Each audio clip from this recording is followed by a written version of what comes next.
मैं नहीं जानता कि ये मन की प्रवंचना थी, पर रज्जो इसे प्रवंचना ही कहती है। प्रवंचना का दूसरा नाम छिपाव है। आपने मुझे ब्याह से पहले अपने बारे में क्यों कुछ नहीं बताया? मुझे ये बताया गया था कि आप दिल्ली में स्टोर में हैं। मैंने सोचा था, चलो हम सारी उम्र दिल्ली में रहेंगे। मुझे नहीं पता था कि आप फौजी हैं और आपकी बदली होती रहती है। मैं तुम्हें बताना चाहता था, पर मन के भीतर डर था कि फौजी जानकर तुम मना न कर दो। ये डर हर फौजी के मन में है। अस्थिर जीवन की वजह से अच्छी लड़कियां उन्हें पसंद नहीं करती हैं। तुम सुंदर और अच्छी लड़की हो, समझदार हो, तुम मेरी बात जल्दी समझ जाओगी, जल्दी समझ सकती हो। मैं मानता हूं कि मैं फौज में हूं, लेकिन लड़ाकू फौज में नहीं हूं। मुझे हैंड टू हैंड लड़ना नहीं पड़ता है। मैं स्टोर में रहूंगा, लड़ाई होगी तो भी स्टोर में रहकर काम करूंगा। लड़ने वाले जवानों को सामान देता रहूंगा। बस डर यही है कि फौजी बेमौत मारे जाते हैं। ये तुम्हारा वहम है। जिसकी आई होती है उसी की मौत होती है। क्या सिविल में लोग नहीं मरते हैं? दूसरी बात यह है कि मैं तुम्हें यहाँ घर में रहने नहीं दूंगा। जब तक मैं छुट्टी पर हूँ हम यहाँ रहेंगे। मैंने क्वार्टर के लिए लिखा है। उम्मीद है कि छुट्टी खत्म होने से पहले ही क्वार्टर मिल जाएगा। उसके लिए पहले से ही टिकट बुक करवानी होगी। पैसे हैं आपके पास? नहीं तो मैं बैंक से निकलवा लेती हूँ। नहीं, उसकी ज़रूरत नहीं है। क्वार्टर अलॉटमेंट लेटर के साथ तुम्हारे लिए फ्री रेलवे वारंट आएगा। मेरा वापस जाने का फ्री वारंट है ही। हमारी रिजर्वेशन मिलिट्री कोटे से होगी। रेलवे स्टेशन के 1 नंबर प्लेटफॉर्म पर MCO ऑफिस है, यानी मूवमेंट कंट्रोल ऑफिस। वो हमारी रिजर्वेशन करेगा। कोई बात नहीं, वारंट आने दो, मैं सब कर लूंगा। सच? हमारा कोई पैसा नहीं लगेगा? डैश नहीं, बिल्कुल नहीं लगेगा। यही नहीं, जो 2 रूम सेट का क्वार्टर मिलेगा उसमें भी कोई किराया नहीं लगेगा। बिजली पानी भी फ्री होगी। अच्छा, ये तो बहुत ही अच्छा है। तुम चलो तो सही, और भी बहुत सारी सुविधाएं मिलेंगी वहां पर। अच्छा जी, मेरी एक बात मानेंगे? रज्जो ने बड़े प्यार से कहा। सारा प्यार उसकी खूबसूरत आंखों में उतर आया था। कहो, मैंने भी उसी मूड में जवाब दिया। आज हम यहीं मम्मी पापा के पास रह जाएं। अच्छा, मैं भाई को फोन कर देता हूँ। तुम्हें भी मेरी एक बात माननी पड़ेगी। क्या? कान इधर करो, कान में कहूंगा। प्राइवेट है। मैंने कान में जो कुछ कहा उसका चेहरा लाल हो गया था। मैंने कहा, हूँ? उसने सिर झुकाकर हाँ में सिर हिला दिया था। मैंने खुश होकर कहा, चलो इसी बात पर कंपनी बाग में जाकर टिक्कियां खाते हैं। ठीक है, साथ में शन्नो और पिंकी को साथ ले लें, वे भी खुश हो जाएंगी। ले लेते हैं। शन्नो रज्जो की सहेली थी जिसने मेरा रिश्ता करवाया था। पिंकी रज्जो की छोटी बहन थी। टिक्कियां खाकर हम लौटे तो रात के 10 बजने वाले थे। मम्मी पापा जल्दी खाना खाकर सो जाते थे। शन्नो पिंकी के कमरे जाकर सो गई। रात को रज्जो ने अपना वादा निभाया।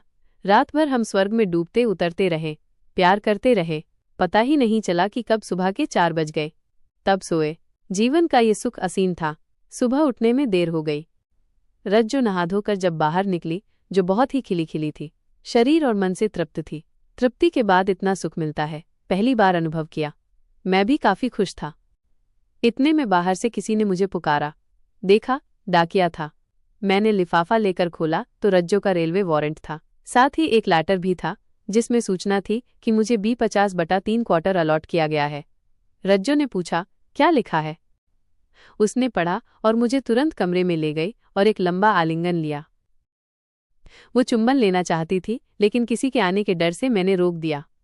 मेरा पूरा शरीर सिहर उठा था। मैंने पुचकार कर कहा कि मैं रेलवे स्टेशन रिजर्वेशन के लिए जा रहा हूँ। नाश्ता तो करते जाओ, रज्जो ने कहा। ठीक है, जल्दी से दे दो। दूसरी क्लास की बड़ी ई में बर्थ रिजर्वेशन हो गई थी। 1 सप्ताह पहले जाने की रिजर्वेशन करवाई गई थी। हमें वहां सेटल होने में मदद मिलेगी। माँ और भाई को अच्छा नहीं लगा। माँ ने कहा, घर का खर्चा कैसे चलेगा? मैं आपका अकेला बेटा नहीं हूँ। मैंने अपना दिमाग इस्तेमाल करना शुरू कर दिया है। मेरा ब्याह हो चुका है। मेरी पत्नी मेरे साथ जाएगी, साथ रहेगी। मैं रज्जो के यहाँ से आई पेटियों को ताला लगाने लगा तो भाई ने कहा, तुम्हारा और रज्जो का कोई सामान यहाँ नहीं रहेगा। मैं आपसे ऐसे ही जवाब की आशा कर रहा था। क्यों माँ, आपका भी यही जवाब है?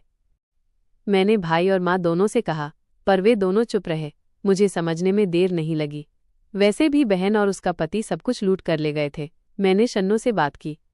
उसका भाई रेलवे में था। थोड़ी देर बाद शन्नो के भाई का फोन आया। जीजू, आप कौन सी गाड़ी से दिल्ली जा रहे हैं? कल रात की फ्रंटियर मेल से। ठीक है जीजू, कल मैं अपने साथ कारपेंटर लेकर आ रहा हूँ। वो सारा सामान पैक कर देगा। फ्रंटियर मेल ट्रेन की पार्सल वैन में सामान चढ़ा भी दिया जाएगा। थैंक्स राजू। मेरी सारी चिंता दूर हो गई। मेरे मामू जी के लड़के हमारी यूनिट में ही डिप्टी कमांडेंट थे, कर्नल दीपक साहब। मैंने उनसे बात की, सारी स्थिति बताई। उन्होंने कहा, अच्छा हुआ मां बहन, भाइयों के प्रति तुम्हारा मोह भंग हो गया। मैंने तुम्हें समझाया भी था, तुमने बेकार 12 साल घर में पैसा दिया। खैर, देर आए दुरुस्त आए, तुम चिंता मत करो, मैं गाड़ी और 4 मजदूर समय पर भेज दूंगा। मैंने तुम्हारे क्वार्टर को डिस्टेम्पर करवाकर साफ करवा दिया है। Thanks sir. थैंक्स नहीं भाई, हूँ तुम्हारा। बड़े दिनों बाद हम एक ही यूनिट में पोस्ट हुए हैं। कुछ मत सोचो, बस आ जाओ, सारे इंतजाम हो जाएंगे। ठीक है भाई साहब, मेरी सारी चिंताएं दूर हो चुकी थीं। राजू ने कारपेंटर भेजकर सारा सामान पैक करवा दिया था। गाड़ी चलने के 2 घंटे पहले स्टेशन पर बुलाया गया था। सामान की बुकिंग आराम से हो गई। मेरे और रज्जो के वारंट पर जितने किलो वेट लिखा था, सामान उससे कम निकला। राजू ने सामान पार्सल बोगी में चढ़ाने के लिए वहां के मजदूरों से पहले ही सेटिंग कर ली थी। फौजी था, वे रम की बोतल मुझसे चाहते थे। रम मैं हमेशा अपने पास रखता था। बोतल राजू को दे दी। उसने कहा, जीजू आप चलें, गाड़ी प्लेटफॉर्म पर लग चुकी है, मैं सामान चढ़वा कर आता हूँ। मैं प्लेटफॉर्म पर आया तो रज्जो, उसके मम्मी पापा, शन्नो पिंकी डब्बे के सामने खड़े थे। मेरे घर से कोई नहीं आया था। जब तक पैसा देता रहा उनके लिए सब कुछ था, पर अब कुछ नहीं। ये बात मुझे कचोटती रहेगी। सारा सामान चढ़ गया। रज्जो ने पूछा, चढ़ाने के लिए ले गए हैं? मजदूरों को रम की बोतल चाहिए थी, वो दे दी है। मैं लेकर गया था, जानता था ऐसे कामों में ये बहुत काम आती है।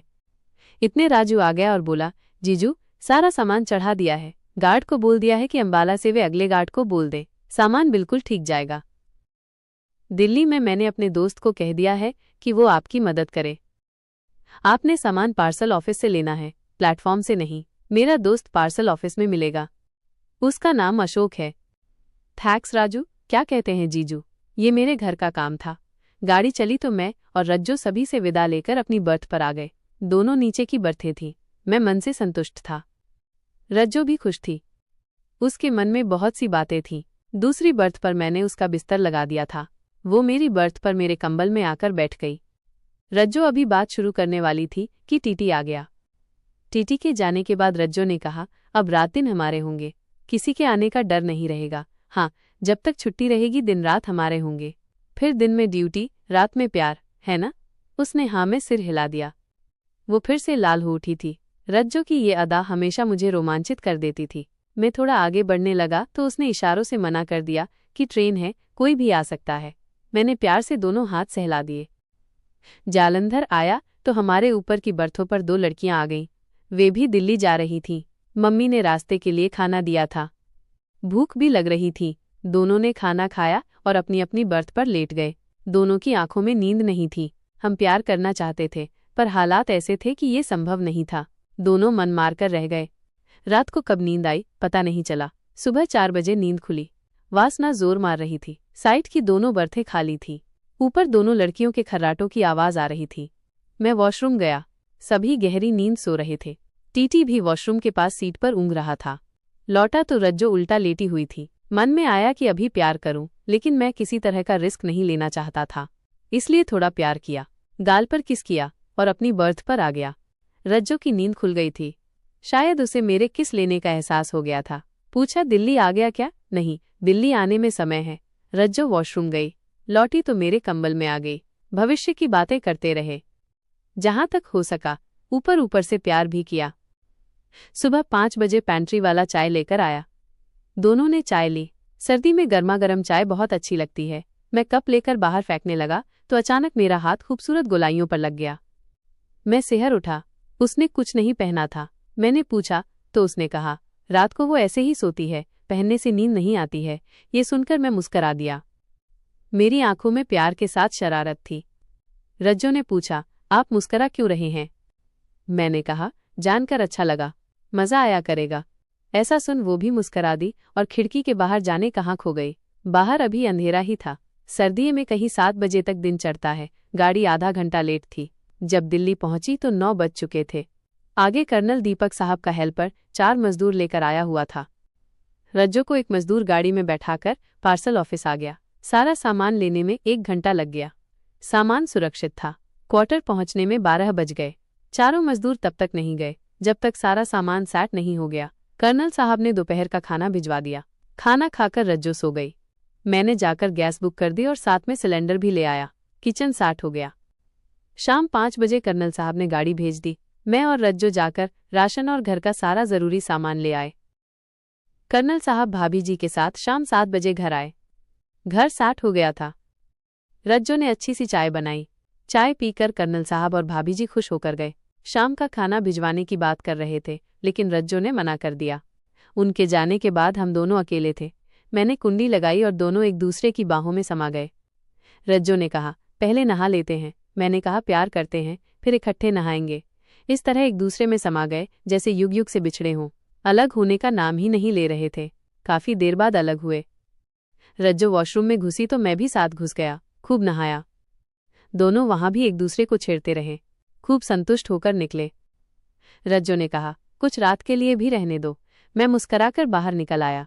थोड़ी देर बाद रज्जो भी बाहर आ गई। खिली खिली मस्त। ये मस्ती, ये नशा बन गई और दिन रात चलती रही। जीवन भर रज्जो ने वो किया जो मैं कहता था। मैंने वो किया जो रज्जो चाहती थी। ये प्रवंचना नहीं, प्यार है, सिर्फ प्यार।